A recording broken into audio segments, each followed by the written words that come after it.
সুপ্রিয় দর্শক শ্রোতা, সবাইকে শুভেচ্ছা। আমাদের অতিথি, আমাদের প্রিয় একটা মানুষ, ভারতে থাকেন, প্রেস ক্লাব অফ ইন্ডিয়ার সভাপতি গৌতম লাহিড়ী। তিনি সবসময় বাংলাদেশ নিয়ে, বাংলাদেশকে অন্য একটা অন্তরে ধারণ করেন এবং বাংলাদেশের খবরগুলো অনুসন্ধান থাকে। আমি কয়েকদিন আগে অনলাইনে একটা বিপ্লব বলে একজন কবি বলছেন, তিনি একটা ব্রেকিং নিউজ দিলেন তাকে। ওই ব্রেকিং নিউজটাও তাকে শুনবো। গৌতম দা, আপনাকে শুভেচ্ছা। শুভেচ্ছা, তোমাকেও শুভেচ্ছা, তোমার দর্শকদেরও শুভেচ্ছা। তোমার বাড়ির খবর আরো ভালো হোক, এটাই চাই। এটা তো আপনি তো এটাকে ধারণ করেন, অনেক দিন থেকে আপনি আমাদের সাথে কথা বলছেন। আপনি যে ব্রেকিং নিউজের কথা বলছিলেন, আপনি আসলে ব্রেকিং নিউজটা আসলে কি, কত তারিখের ঘটনা ছিল সেটা? না, আমি যেটা বলছিলাম সেটা হচ্ছে যে 1 আগস্ট, আগস্ট মাসের যে শুরু, সেই দিন থেকেই শেখ হাসিনা তিনি তার রাজনৈতিক কর্মকাণ্ড, এতদিন তিনি সোশ্যাল মিডিয়ার মাধ্যমে যোগাযোগ রাখছিলেন, কথা বলছিলেন। এই প্রথম তিনি একটি রাজনৈতিক প্রক্রিয়া শুরু করলেন, একটি সাংগঠনিক বৈঠক করলেন এবং সেখানে প্রেসিডিয়াম সদস্যদের অনেকে উপস্থিত ছিলেন। সকলে নয়, কারণ তিনি মিটিং একসাথে করা সম্ভব নয় বলে, এটা তো তিনি আর ঢাকার গণভবনে নেই, ফলে সবার সঙ্গে মিটিং করতে পারছেন না। তিনি পর্যায়ক্রমে এই মিটিংটা শুরু করলেন, এটা এক। আর দুই, যেটা ব্রেকিং নিউজ, সেটা হচ্ছে যে তিনি খুব দ্রুত বাংলাদেশে ফিরতে চাইছেন। মানে আমি ঢাকা স্পেসিফিক বলছি না, কিন্তু বাংলাদেশে ফিরতে চাইছেন, বাংলাদেশের মানুষের মধ্যে থেকে কাজ করতে চাইছেন। সেটা খুবই কঠিনতম একটা বিষয়, কিন্তু এই পর্যন্ত তার মানসিকতা এটাই আর কি শুনলাম আমি। সেই কারণে আমার মনে হয়েছিল যে এই দুটো, অনেকের তো আগ্রহ আছে যে শেখ হাসিনা ভারতে বসে তিনি কি করছেন। নানাবিধ তোমাদের বাংলাদেশের যে বিভিন্ন গণমাধ্যম নানাবিধ গল্প চালিয়েছে, তাকে অমুক জায়গায় মর্নিং ওয়াক করতে দেখা গেছে, অমুক শপিং মলে কিছু কেনাকাটা করতে দেখা গেছে, এবং তিনি নাকি তার টাকা ফুরিয়ে গিয়েছিল, তাই তিনি টাকার জন্য জোগাড় করে আবার শপিং করেছে। এসব নানাবিধ গল্প ছিল, এরকম কোনো এই গল্পগুলো গল্পই। তবে গল্পের গরু অনেক সময় গাছে উঠে যায়, সেটা কিন্তু সেটা না রাজনৈতিক শেখ হাসিনা। তিনি আরেকটি জিনিস, সেটা আরেকবার ঠিক 1 বছর তার বিদায় হয়েছে এবং নতুন সরকার, একটি অন্তর্বর্তীকালীন সরকার প্রতিষ্ঠিত হয়েছে বাংলাদেশে, প্রতিষ্ঠিত হয়েছে বা যারা ক্ষমতায় এসেছেন তারা, তাদের 1 বছর হয়েছে। এই সময়টাতে তিনি কিন্তু আবার পুনরায় ঘোষণা করলেন যে তিনি প্রধানমন্ত্রী হিসেবে পদত্যাগ করে আসেন। তিনি যেদিন চলে এসেছিলেন, অনেক জল্পনা আছে যে তাকে সেনাবাহিনী পদত্যাগ পত্রে সই করিয়েছিল, ইত্যাদি ইত্যাদি, আমরাও শুনেছিলাম তাই। কিন্তু তিনি নিজে বলছেন যে তিনি পদত্যাগ করেন, এবং সেটা তিনি লিখিতভাবে বললেন। মানে শুধু মুখে বলেছেন, আমি সূত্র মারফত জেনেছি, তা বলছি না, তার লিখিত বিবৃতি পেলাম সেদিন। তিনি বলেছেন আমি এখনো প্রধানমন্ত্রী, আমি পদত্যাগ করিনি। এইটাই ছিল ব্রেকিং নিউজ। এই যে আপনি প্রেসিডিয়ামের বৈঠকটা বললেন, এটা কি প্রেসিডিয়াম সদস্যরা সরাসরি ছিল না অনলাইনে জুড়ে? এখন না, কেউ কেউ সরাসরি ছিল, কারা সরাসরি, কেউ কেউ অনলাইনে যোগ দিয়েছিলেন শুনেছি। তারা অনলাইনে যোগ দিয়ে, যেমন চিকিৎসার কারণে কেউ দিল্লিতে আগে থেকেই ছিলেন, তিনি কিন্তু এক্ষেত্রে তার বিশেষ অনুমতি সহ তাদেরকে দেখা করানো হয়েছিল, এবং তিনি দেখা করতে চেয়েছিলেন, এবং ফলে তিনি দেখা করেছেন। এবং সেক্ষেত্রে অবশ্যই বলতেই হবে যে ভারত সরকারের সহযোগিতা ছাড়া তো সম্ভব না, সহযোগিতা ভারত সরকারের আছে এবং তারা করেছেন। এবং প্রথম শুনেছি 7 জন ছিলেন বৈঠকে।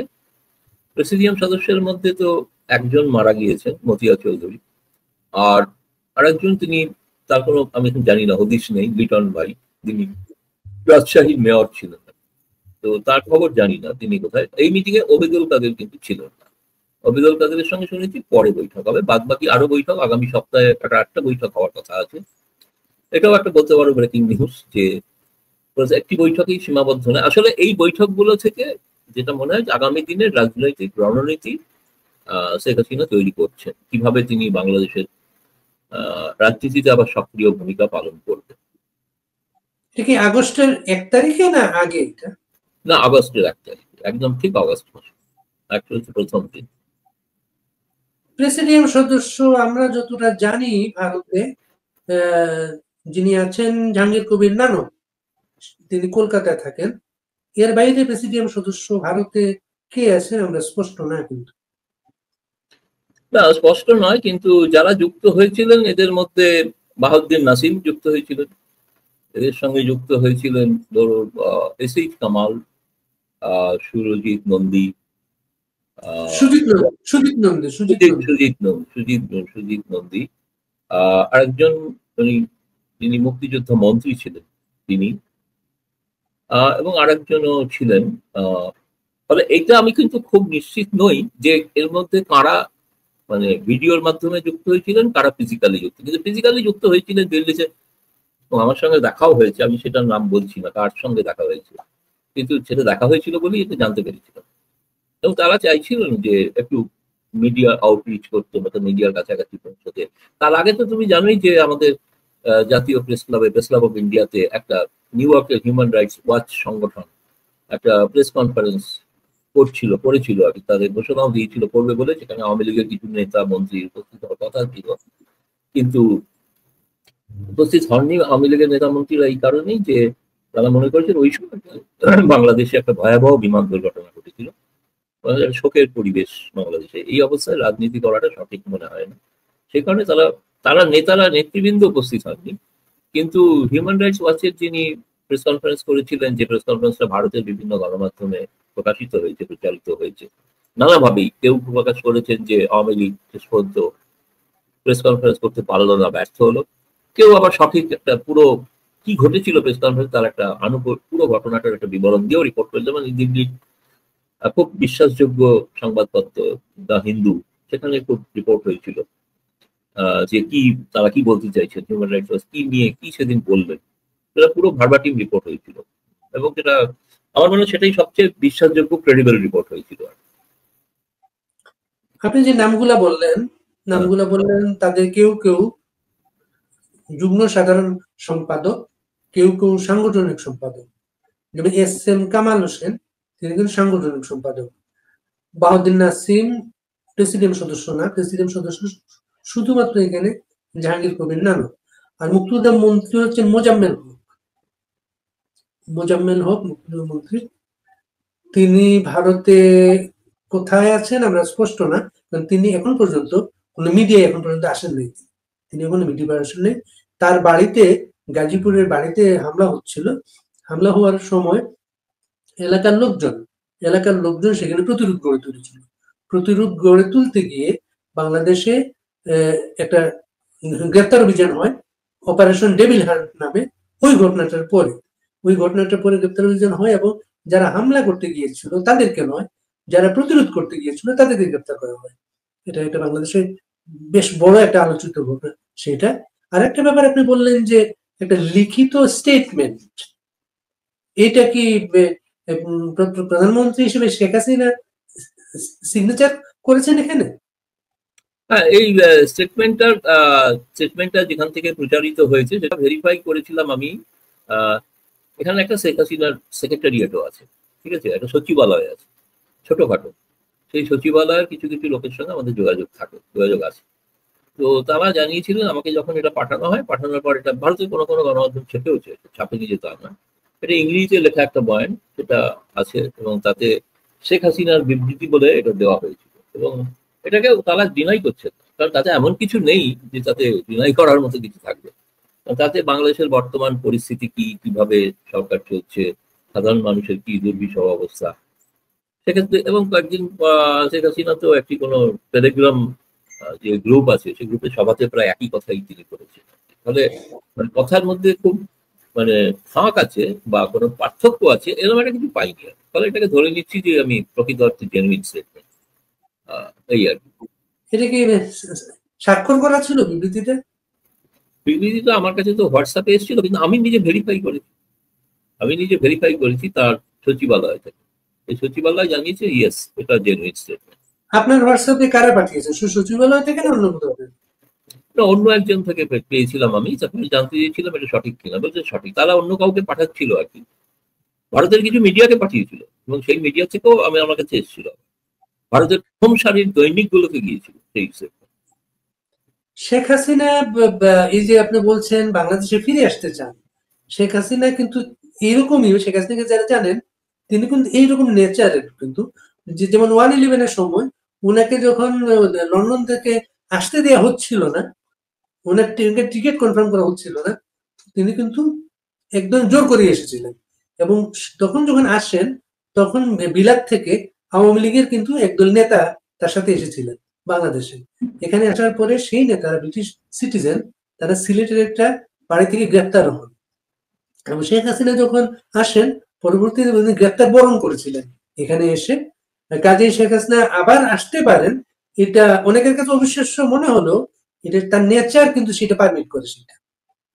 আপনি নিশ্চয়ই জানেন গতকালকে বাংলাদেশে তার বিরুদ্ধে বিচার প্রক্রিয়াটা সাক্ষ্য গ্রহণ হয়েছে একজনের, এবং অ্যাটর্নি জেনারেল এমন কিছু ভাষা ব্যবহার করেছেন সেটা আওয়ামী লীগের কোটি কোটি নেতাকর্মী সমর্থকদের সহ্য করা কঠিন। সেই প্রতিক্রিয়াটা নিশ্চয়ই আমরা হয়তো পাবো খুব তাড়াতাড়ি। আপনি কি নিশ্চিত যে এটা কয়জন সরাসরি অথবা কয়জন অনলাইনে, এমন কোন তথ্য আছে আপনার কাছে?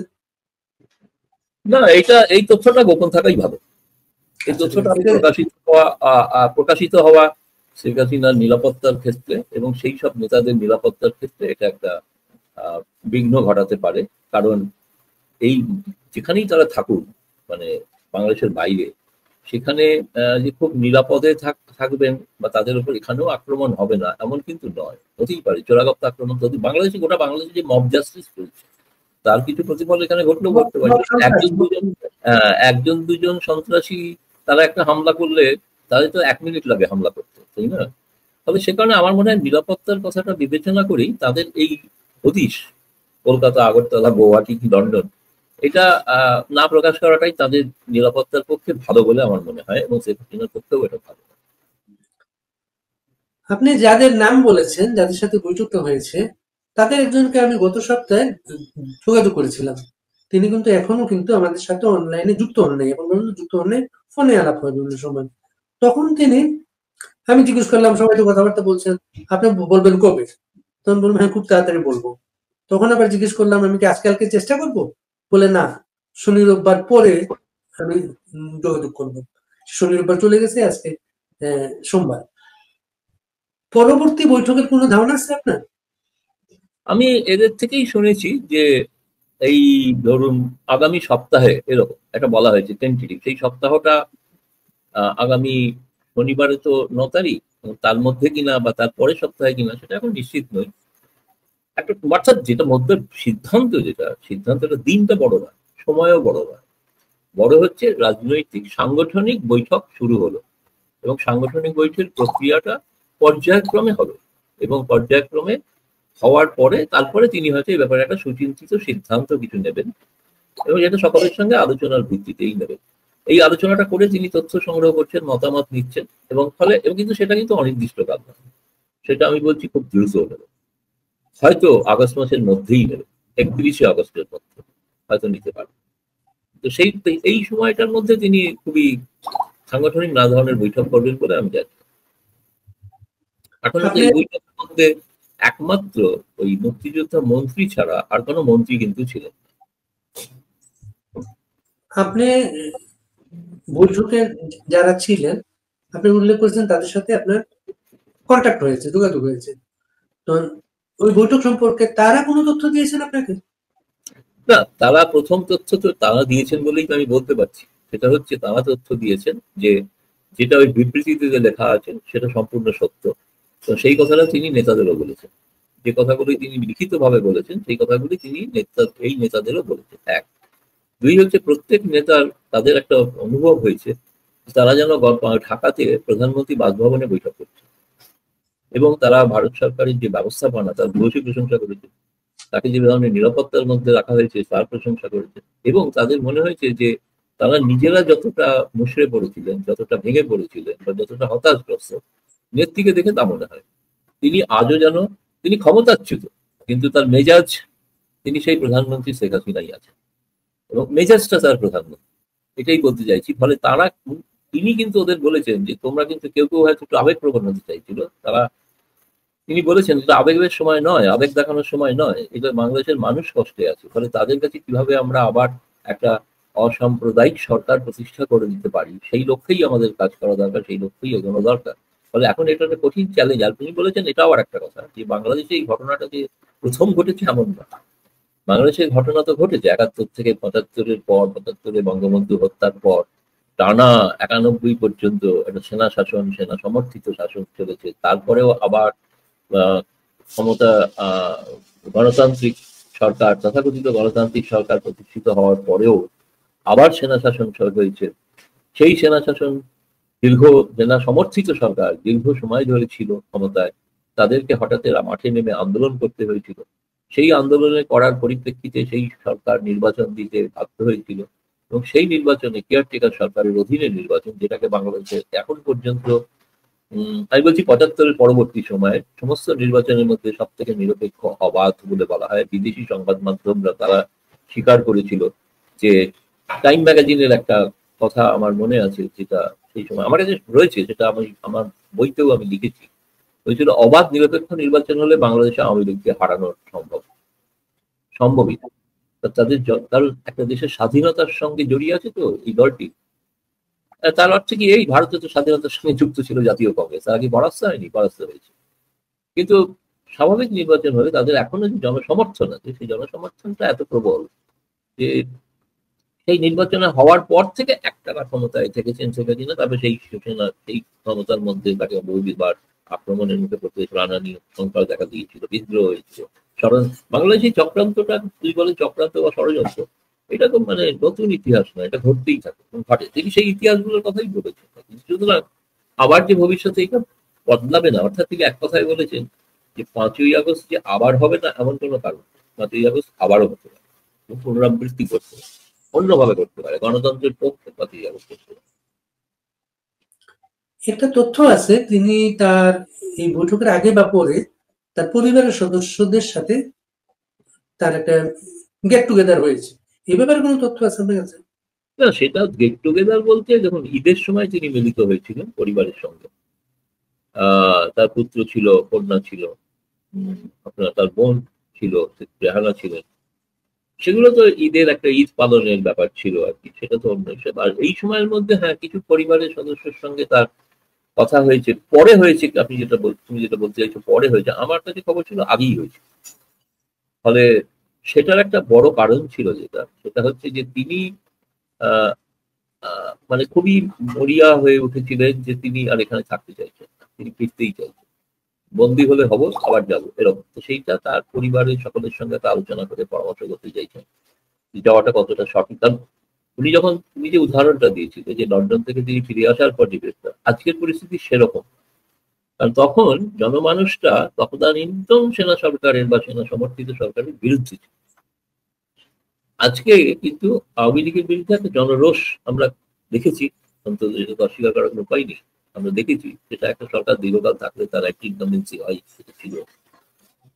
কিন্তু তার অর্থে এই 1 বছরের মধ্যে কিন্তু মানে অস্বাভাবিক রকমের একটা কিন্তু জনমানুষের কিন্তু পরিবর্তন ঘটে গেছে মানে তারা দেখতে পাচ্ছেন যে তাদের ধারণা ছিল যে সত্যি সত্যি প্রকৃত সোনার বাংলা গড়ে উঠবে এই শেখ হাসিনা চলে যাওয়ার পরে। তা নয়, বাংলাদেশের অবস্থা বরং দিনে দিনে আরো বিপর্যয়ের মুখে পড়ছে।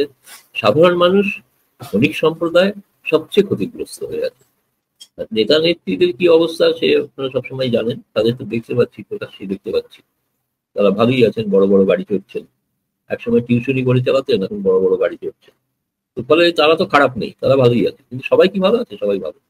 সেই পরিবেশ পরিস্থিতিটা এখন ধীরে ধীরে জনরোষের মধ্যে একটা জনরোষ কিন্তু তৈরি হচ্ছে, যেটা প্রকাশিত হচ্ছে না। কিন্তু সেই জনরোষটা কিন্তু একটা, আমি বলবো ধীরে ধীরে একটা বারুদের স্তূপের আকার ধারণ করছে, একটা স্ফুলিঙ্গ দরকার। সেই স্ফুলিঙ্গটা অনেকে মনে করেন যে সেটা যেটা পৌঁছালে হয়তো সেটা বিস্ফোরণ হবে। এইটাই আর কি আপাতত মনে হয়। কিন্তু সেটা কবে কখন হবে এটা এখন আমি জানি না, এটা পরবর্তী বৈঠকের পর জানতে পারলে অবশ্যই আমি তোমাকে জানাবো। আপনি ভারতীয় সাংবাদিক, ভারত সরকারকে আপনি ভালো জানেন, বুঝেন। এই যে ভারতের সাথে 5ই আগস্টের পরে এখন পর্যন্ত দৃশ্যত সম্পর্কটা স্বাভাবিক হয় নাই। ভিসা সহ নানা কিছু কিন্তু কার্যক্রমগুলো স্বাভাবিক হয় নাই। ভারতীয় অর্থায়নের যেসব প্রকল্প বাংলাদেশে চলছিল, সেগুলার যে চালু আছে, সেগুলার কার্যক্রম চলছে, সে সম্পর্কেও তথ্য আমাদের কাছে নেই। আপনি কি মনে করেন যে শেখ হাসিনা চলে আসতে চাচ্ছেন? একটু কথা বলুন।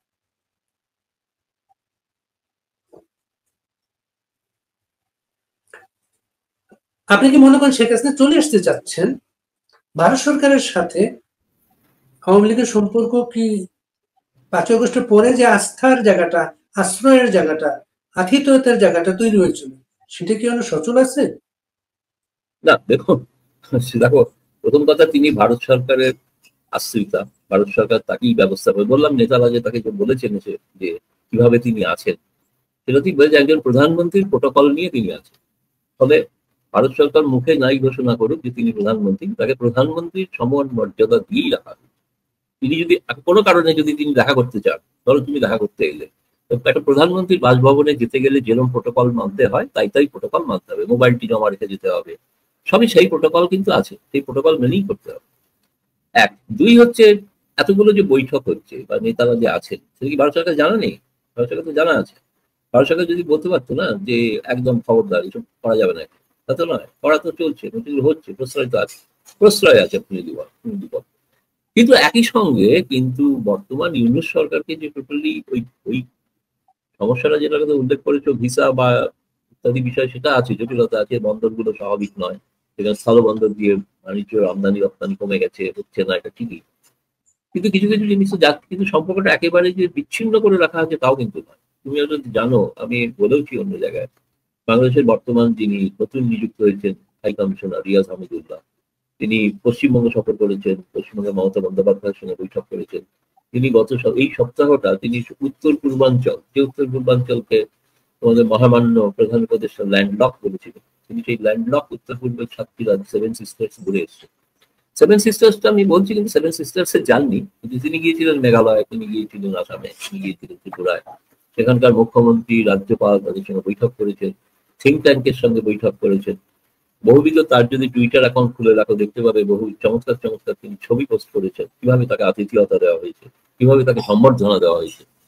সেটা কি ভারত সরকারের অনুমতি ছাড়া হয়েছে? তা না, এটাও ভারত সরকারের অনুমতি, কারণ এটা রওনা হওয়ার ঠিক আগে তিনি ভারতের পররাষ্ট্র সচিব বিক্রম মিশ্রির সঙ্গে সাউথ ব্লকে দেখা করে গিয়েছেন।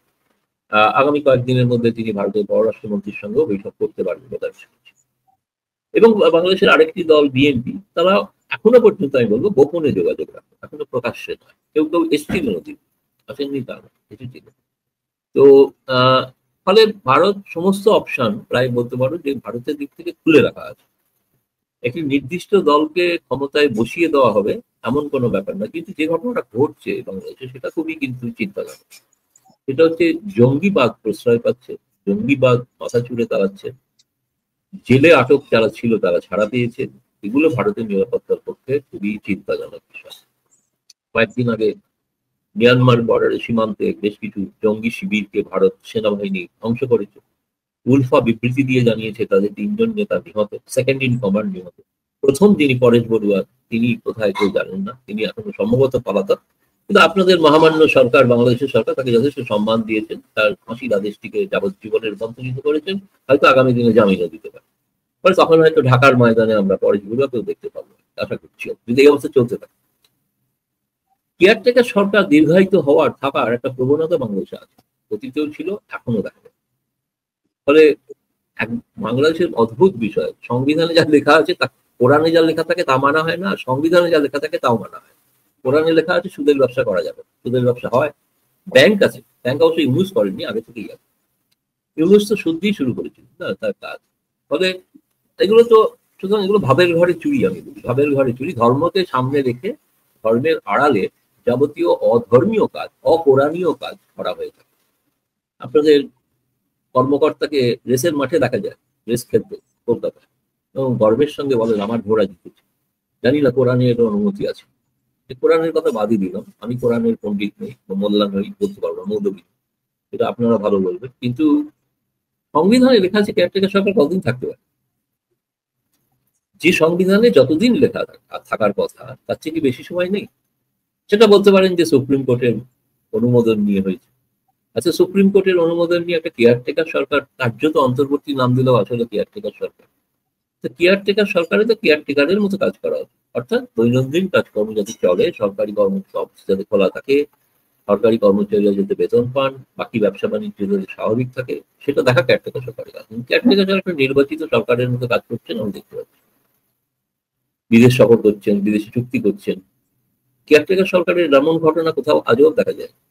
কেউ যদি ওই সুকুমার রায়ের হজবরল করে থাকে তাহলে বুঝবেন যে কিম্ভূত কিমাকার যে জন্তুগুলো দেখা যেত সেগুলো কল্পনা করেছিলেন বকচ্ছপ, বক এবং কচ্ছপের মিশ্রণ, এসব জিনিস আমরা দেখছি।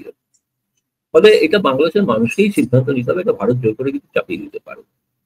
ফলে তুমি যেটা বললেন যে ভারত সরকার কি, ভারত সরকার সব দিক করে হ্যাঁ বলতে পারো যে একমাত্র জামায়াত বা জঙ্গিদের সঙ্গে মনে করেন হেফাজত কি জামায়াত কিংবা হিজবুত তাহিদ, হিজবুত তাহিদ তো ভারতে নিষিদ্ধ, কারণ তোমাদের দেশে তো খোলাখুলি তারা ময়দানে ঘুরে বেড়ায়, তারা আন্দোলন করে। কালকে তো ছাত্রদের মিটিং এ দেখলাম হুজুরেরা উপস্থিত হলো বিরাট সংখ্যা টুপি মাথায় দিয়ে। ফলে ছাত্ররা নিজেদের চরিত্র প্রকাশ করছে ধীরে ধীরে, সেটা বিশেষ জনসমর্থন।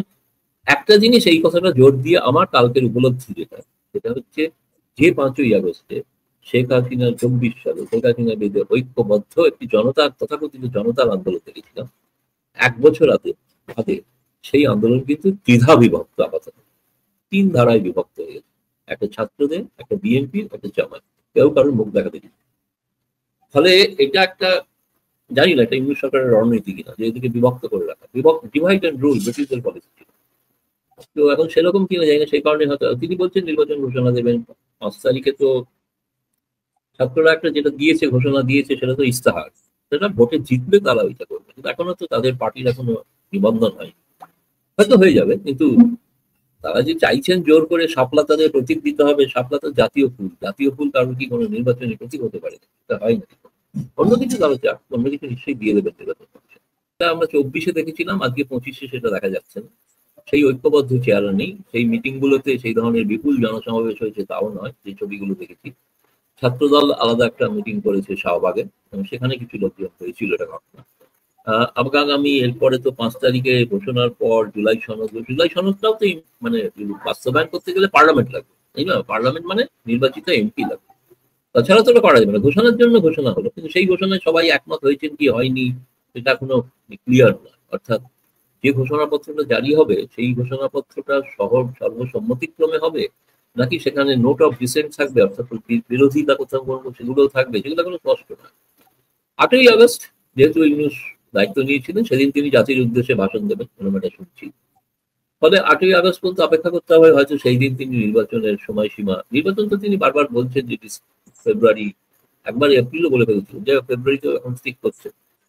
এবং আমরা এখনো জানি সেনাবাহিনী যেটা বলেছিল সেনা প্রধান, যে ডিসেম্বরের মধ্যে নির্বাচন হতেই যাবে, এবং চাই আমরা জানুয়ারিতে ব্যারাকে ফিরে যেতে। তো যদিও আইন শৃঙ্খলার দায়িত্ব এখনো তাদের উপর আছে, সেটা সত্যি খুবই, আর্মির হাতে আইন শৃঙ্খলা থাকার অর্থটাই প্রমাণ হচ্ছে কোনো সভ্য দেশে থাকে না। সভ্য দেশে পুলিশ আইন শৃঙ্খলা রক্ষা করে, এখানে আর্মি বিপর্যয়ের জন্য আসে, যেটা প্রাকৃতিক দুর্যোগেও আসে, আর আইন শৃঙ্খলা যদি ব্যাপক অবনতি হয় সেখানে আসে। ফলে আইন শৃঙ্খলা যে স্বাভাবিক নয় এটা বড় প্রমাণ, কারণ সেনাবাহিনী এখনো বেড়াতে পেরেনি, যতই দাবি করে থাকুন ইউনূস সরকার বা তাদের লোকেরা যে আইন শৃঙ্খলা স্বাভাবিক। স্বাভাবিক হলে সেনা কেন এখনো রাস্তায় সড়ক, এই প্রশ্নটা তো করা উচিত। আমাদের তো, আমরা ভারতে তো এসব দেখিনি, ভারতে দেখিনি বলে এগুলোকে আমাদের কাছে ব্যতিক্রমী রাষ্ট্র। বাংলাদেশ বহু অর্থে ব্যতিক্রমী।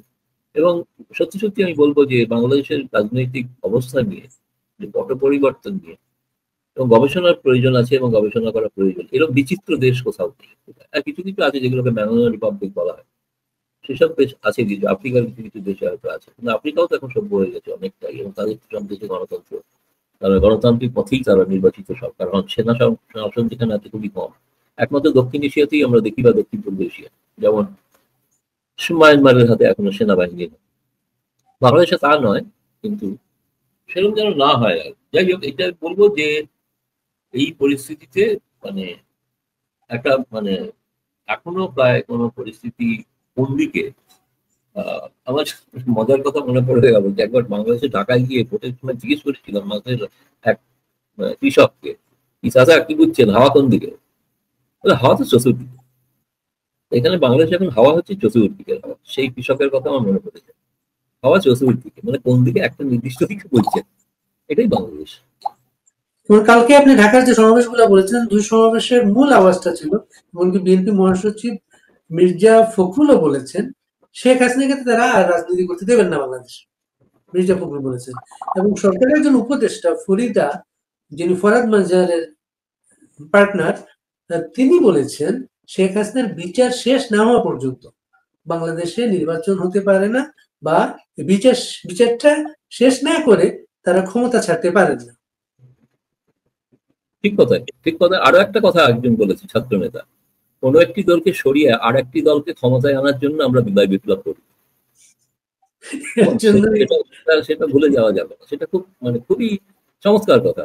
কালকেও বলা হয়েছে, কালকেও হ্যাঁ, একটি দল ভাবছেন তাদের সোনায় সোহাগ, আগে এই সময় আওয়ামী লীগ নেই, কালকে গিয়ে গণভবন দখল করে প্রধানমন্ত্রী ক্যাবিনেট তৈরি করে আবার সব চলবে স্বাভাবিক।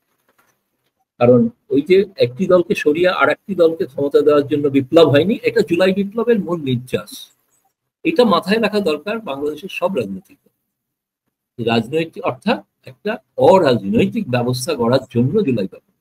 ভারতের সাথে সম্পর্কে একটা অগ্রগতি আছে ইউনূস সরকারের, যেটা যে দিল্লি দখলের কথাবার্তা এখন নেই। আম গেছে আপনাদের সবার কাছে, আমটা আপনারা আগেও পেতেন, আমটা এবারও গিয়েছে। আমটা কিভাবে বিলিবন্টন হলো, কোনো তথ্য আছে আপনাদের কাছে? না, তথ্য মানে এটা সাধারণত সমস্ত প্রধানমন্ত্রী, রাষ্ট্রপতি, ক্যাবিনেট মন্ত্রী, যারা মূলত বাংলাদেশের সঙ্গে যেসব মন্ত্রণালয়গুলো জড়িত, সেই সব মন্ত্রী, কিছু রাজনৈতিক নেতা কর্মী এবং কিছু বাছাই করা সাংবাদিক, তাদেরই সাধারণত দেওয়া হয়ে থাকে এবং সেভাবে এবারেও তাই হচ্ছে, এবারেও সেভাবেই দেওয়া হচ্ছে। সে বাছাই করা সাংবাদিকের মধ্যে আপনি ছিলেন? আরে বাছাই করা সাংবাদিকদের মধ্যে যদি বড় তালিকায় আমার নাম ছিল, তালিকাটা আছে আমাদের, তালিকায় আমার নাম ছিল না, কিন্তু আমাকে পছন্দ করেন, ভালোবাসেন, স্নেহ করেন, মনে করেন ইনি বাংলাদেশের একজন শুভানুধ্যায়ী, সেই কারণে আমাকে আলাদাভাবে দেওয়া হয়েছে। কিন্তু তাও আমি বলতে পারি কোনো দ্বিধা নেই যে যতটা ওই বড় বড় সাংবাদিকরা পেয়েছেন, আমি ক্ষুদ্র সাংবাদিক বলে পরিমাণে কমই পেয়েছি, কিন্তু পেয়েছি। এটাই দেখো, উপহারটা কখনো ওজন দিয়ে মাপা হয়। তো ফলে এটা আমি সেই হিসেবেই গ্রহণ করেছি এবং হাড়িভাঙা আম তো নিশ্চয়ই খুবই চমৎকার আম, এ বিষয়ে কথা। ছাত্রদের সমাবেশ যেটা কালকে ছিল, সেখানে তাদের ভবিষ্যতে কি কি করবে আর করবে, সেই জায়গাতে বাংলাদেশে ইন্টারনেটের আরো প্রসার বা গবেষণার প্রসার, এই বিষয়গুলো আপনি ছিল না। কিন্তু সামরিক খাতে আর কোন কোন জায়গায় বাংলাদেশ সমৃদ্ধ হবে, সাবমেরিন থেকে আরম্ভ করে নানা কিছু কিন্তু আছে সেখানে। সেটা কি আপনি মনে করেন তাদের ভারত তৃতীয়ত বিদ্বেষের একটা ভবিষ্যৎ কর্মসূচি হতে পারে? বাংলাদেশের মতো একটা ছোট দেশ আর কত সাবমেরিন লাগবে? সাবমেরিন নিয়ে যাবে কোথায়? ভারত ছাড়া তো কোথাও আসার জায়গা নেই। এক মায়ানমারের দিকে যেতে পারে, আছে তো দুটো সাবমেরিন আগেই দিয়েছিল, ঠিক সেগুলো তো আছে, কিন্তু শেখ হাসিনার সময় থেকেই আছে। তিনিও তো সমস্ত দেশের সঙ্গে অস্ত্র সংগ্রহ করেছিলেন, করেননি যে তা না, তিনি ভারত সরকারের কিছু কিছু আপত্তি হচ্ছে, সেটা তাদের বলছেন, ইচ্ছার কথা বলছেন, একটা মানে ক্ষমতাধর রাষ্ট্র হওয়ার একটা স্বপ্ন দেখাচ্ছে ঘটনা, ঠিক আছে, সেটা তো আমার কোনো আপত্তি নেই, কিন্তু সেটা তো জনগণের সমর্থন নিয়ে করতে হবে। কিন্তু তাই বলে শহীদ স্মৃতিতে, শহীদ স্মারকে গিয়ে জুতা পরে সম্মান জানানো, এটা কি ধরনের সম্মান জানিয়েছেন শহীদদের, সেটা আমার কাছে খুব একটা প্রশ্ন বলে হয়। তাদের আসলে এই শহীদ কারণে, এই শহীদটা কেন শহীদ হয়েছিলেন, এই বোধটা, এই বিশ্বাস, এই আদর্শের বিরোধী তারা, তাই সেখানে তারা জুতো পরে উঠতে সাহস দেখে, তাই না? এটা আসলে ওই আদর্শের বিরোধী বলে।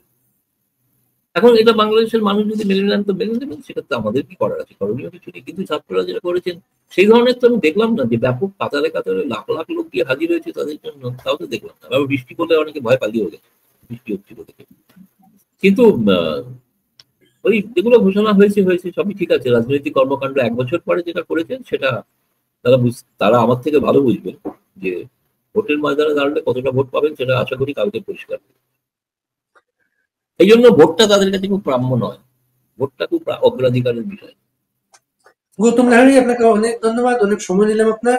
আগামীতে কিন্তু অপেক্ষায় থাকবো, আপনি আমাদেরকে ব্রেকিংটা দেবেন। শেষ করবো একটা কথা নিয়ে।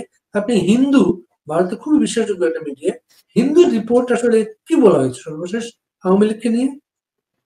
না, আওয়ামী লীগকে নিয়ে না, হিন্দুর যে রিপোর্টটা প্রেস কনফারেন্স সম্পর্কে যেটা বেরিয়েছিল, যে কারা প্রেস কনফারেন্স করেছিল, প্রেস কনফারেন্সে কি কি তথ্য দিলেন, তথ্যগুলো হচ্ছে এই জুলাইয়ের বিপ্লবের, তথাকথিত বিপ্লবের পর থেকে আজ পর্যন্ত কতজন পুলিশ মারা গেছেন তাদের তালিকা, ছবি সহ, কত সাধারণ মানুষ মারা গেছেন এবং আওয়ামী লীগ নেতা কর্মী কত মারা গেছে এবং